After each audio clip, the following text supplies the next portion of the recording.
ಮರಿ ಕರ್ಗೆನೋ ದೊಡ್ಡ ಕರ್ಗೆನೋ 3 ಜನಕ್ಕೆ ಬುದ್ಧಿ ಭ್ರಮಣೆ ಆಗಿದೆ. ಬುದ್ಧಿ ಭ್ರಮಣೆ ಆದವರು ಕೆಲವರು ಒಳ್ಳೆ ಕೆಲಸನೂ ಮಾಡಿದ್ದಾರೆ. ಉದಾಹರಣೆಗೆ ಸಿದ್ದರಾಮಯ್ಯನವರು ಯುದ್ಧ ಯಾಕೆ ಮಾಡಬಾರ್ದು, ಈಗೇನು ಅವಶ್ಯಕತೆ ಇದೆ ಅಂತ ಅಂದಾಗ ಇಡೀ ರಾಜ್ಯ ಇಡೀ ದೇಶ ಛೀಮಾರಿ ಹಾಕಿದ ನಂತರ ಆಪರೇಷನ್ ಸಿಂಧೂರ ಇರಲಿ, ಅವ್ರ ಹಣೆಗೇನೆ ಸಿಂಧೂರ ಬಿತ್ತು. ತುಂಬ ಸಂತೋಷ ನಾನು ಹೇಳ್ತಿರೋದು. ಬುದ್ಧಿ ಬಂದಿದೆ. ಆರಂಭದಲ್ಲಿ ಅವ್ರು ಕೂಗಾಡ್ತಿದ್ರು, ಯುದ್ಧ ಅವಶ್ಯಕತೆ ಏನಿದೆ ಈಗ ಕೂಗಾಡಿದ್ರು. ಚಾಮುಂಡಿ ಮೇಲೆ ನಂಬಿಕೆ ಇಟ್ಕೊಂಡು ಅವ್ರ ಹಣೆಗೆ ತಿಲಕ ಬಂತಲ್ಲ, ಇದು ಸಂತೋಷ. ಅವ್ರ ಬುದ್ಧಿ ಭ್ರಮಣೆ ಆಗಿಲ್ಲ, ಬುದ್ಧಿ ಬಂತು.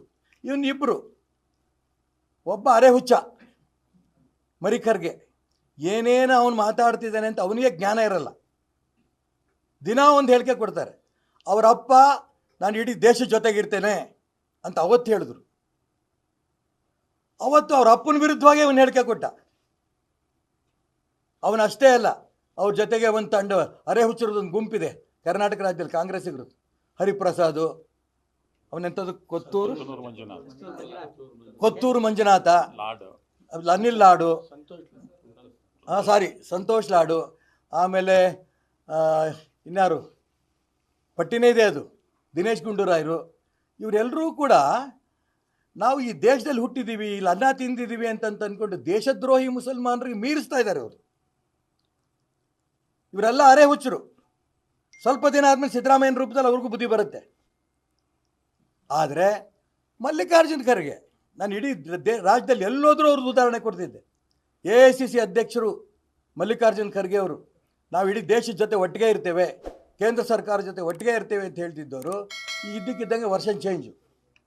ಯಾರ ಮುಸಲ್ಮಾನರು ಬೈದಿರಬೇಕು ಅಂತ, ರಾಷ್ಟ್ರದ್ರೋಹಿ ಮುಸಲ್ಮಾನರು, ಎಲ್ಲ ಮುಸಲ್ಮಾನರು ಹೇಳಲ್ಲ ನಾನು. ಅವ್ರಿಗೇನು ರೀ ನಿಮ್ಮ ತಲೆಗೆಲ್ಲ ಕೆಟ್ಟಿದೇನ್ರಿ, ಇದ್ದಕ್ಕಿದ್ದಂಗೆ ಮೋದಿಗೆ ಹೊಗಳ್ತಿದ್ದೀರಿ, ಸೈನಿಕರು ಹೊಗಳ್ತಿದ್ದೀರಿ, ದೇಶದ ಜೊತೆ ಒಟ್ಟಿಗೆ ಇರ್ತೀರಿ, ಯಾಕ್ರಿ ನೀವು ಅಂದ ತಕ್ಷಣ ಟಕ್ ಅಂತ ಖರ್ಗೆ ಅವರು ಬದಲಾವಣೆ ಆದರು. ನನಗೆ ಅದಕ್ಕೆ ಹೇಳ್ತಿರೋದು, ಈ ಕಾಂಗ್ರೆಸ್ನಲ್ಲಿ 3 ಥರ ಹುಚ್ಚರಿದಾರಲ್ಲ. ಪೂರ್ಣ ಹುಚ್ಚರಾಗಿದ್ದರೂ ವಾಸಿ ಮಾಡಿದ್ದೀವಿ, ಅವ್ರಿಗೆ ವಾಸಿಯಾಗಿದೆ ಸಿದ್ದರಾಮಯ್ಯನವ್ರಿಗೆ. ಅರೆ ಹುಚ್ಚರಿಗೆ ಅವ್ರು ನಿಧಾನಕ್ಕೆ ಆಗತ್ತೆ. ಮಲ್ಲಿಕಾರ್ಜುನ ಖರ್ಗೆ ಅವರಿಗೆ ಪೂರ್ಣ ಹುಚ್ಚು. ಏನಾಯ್ತು ಇವರಿಗೆ?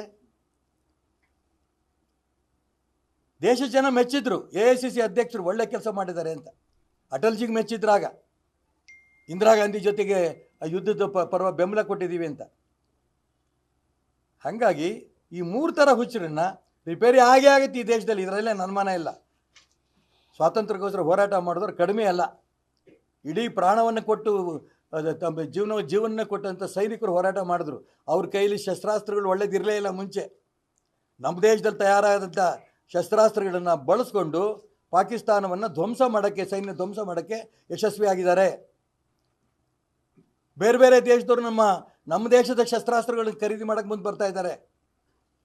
ಇಂಥ ಸಂದರ್ಭದಲ್ಲಿ ಪ್ರಪಂಚ ನರೇಂದ್ರ ಮೋದಿ ಜೊತೆಗಿದ್ದಂಥ ಸಂದರ್ಭದಲ್ಲಿ ಖರ್ಗೆ ಅವ್ರಿಗೆ ಏನು ಬಂತು ನನಗೆ ಗೊತ್ತಿಲ್ಲ. ಮಲ್ಲಿಕಾರ್ಜುನ್ ಖರ್ಗೆ ಅವರಿಗೆ ಚೆನ್ನಾಗಿದ್ದರು. ಇವ್ರಿಗಂತೂ ಅರೆ ಹುಚ್ಚರಿಗೆ ಇವತ್ತಿಲ್ಲ ನಾಳೆ ರಿಪೇರಿ ಆಗುತ್ತೆ. ಸಿದ್ದರಾಮಯ್ಯನವರು ಪೂರ್ಣ ರಿಪೇರಿ ಆಗಿದೆ.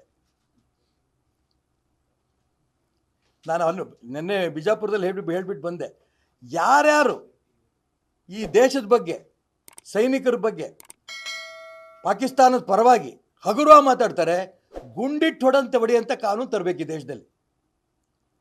ಯಾರ್ದು ಭಯ ಇಲ್ಲ. ನನ್ನ ಕ್ಷೇತ್ರದ ಮುಸಲ್ಮಾನರು ಜಾಸ್ತಿ ಇದ್ದಾರೆ.